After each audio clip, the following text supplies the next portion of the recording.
Kisah karomah ulama Pagentongan Bogor yang karismatik, Kyai Haji Tubagus Muhammad Falak.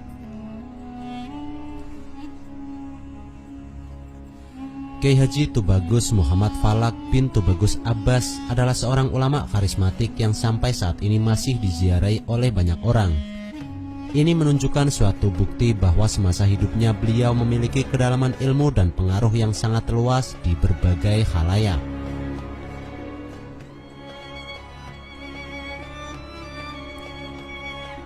Pernyataan seperti itu didukung oleh pengakuan beberapa ulama besar termasuk para habib di Nusantara.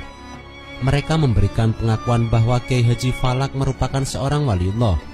Hal itu pernah disampaikan oleh Habib Umar bin Muhammad bin Hud Al-Atos Cipayung, Habib Soleh Tanggul Jawa Timur, dan Habib Ali Al-Habsyi Kuitang Jakarta.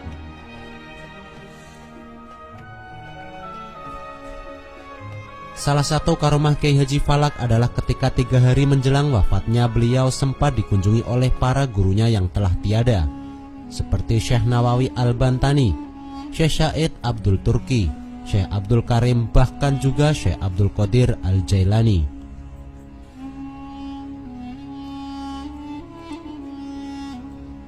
Selain itu diterangkan pula bahwa Kyai Haji Falak sering melakukan perjalanan singkat antara Pagentongan Banten. Selama di Banten, beliau menjadi seorang ulama besar yang menjadi pusat kunjungan berbagai kalangan masyarakat Banten. Artinya di sana dapat dilihat tidak semata-mata seorang individu yang memiliki pengaruh luas.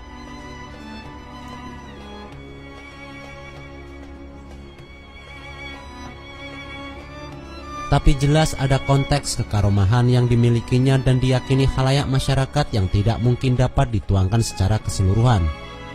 Menurut Kyai Haji Zain Falak yang pernah menuturkan pengalamannya selama menjadi pengawal pribadi Kyai Haji Falak, subhanallah tabarakallah, Abah Falak itu seorang yang alim, wali, alamah, perawakannya kecil, kulitnya putih berseri.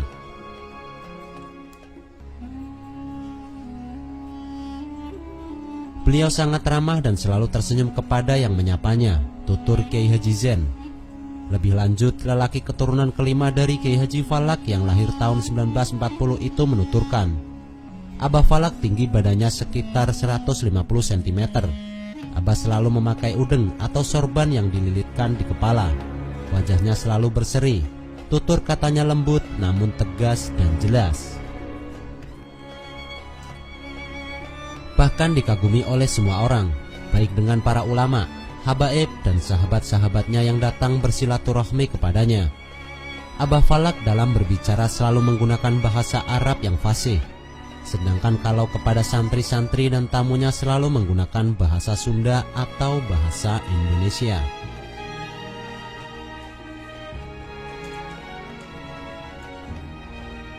Abah Falak termasuk ulama besar yang selalu menjaga kebersihan dan kesehatan tubuhnya.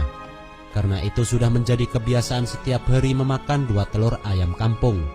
Kemudian jalan-jalan sambil melihat-lihat pondok pesantren, madrasah, majelis taklim, dan masjid, tutur Kyai Haji Zain.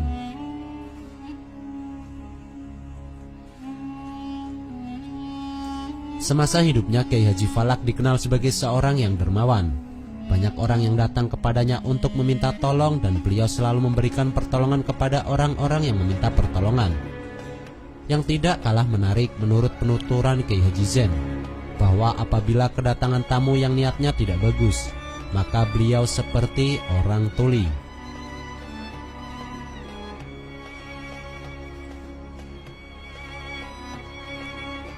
Pernah suatu saat Abah Falak kedatangan tamu yang meminta nomor buntut.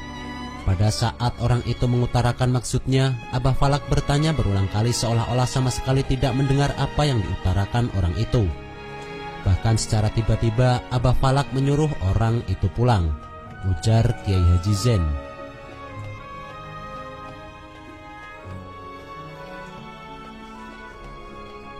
Kyai Haji Falak wafat tahun 1972 di usianya yang ke-130 tahun dan dimakamkan di areal komplek Pondok Pesantren Al-Falak yang tidak jauh dari Masjid Al-Falak.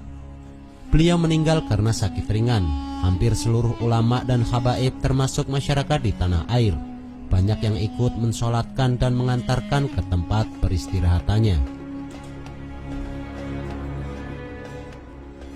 Sekarang pondok pesantren Al-Falak dikelola oleh buyutnya, yakni generasi keempat Abah Falak yang tinggal di Pagentongan, dan pondok pesantren Al-Falak tetap konsisten untuk membantu pemerintah dalam membangun sumber daya manusia yang islami. Wallahu a'lam.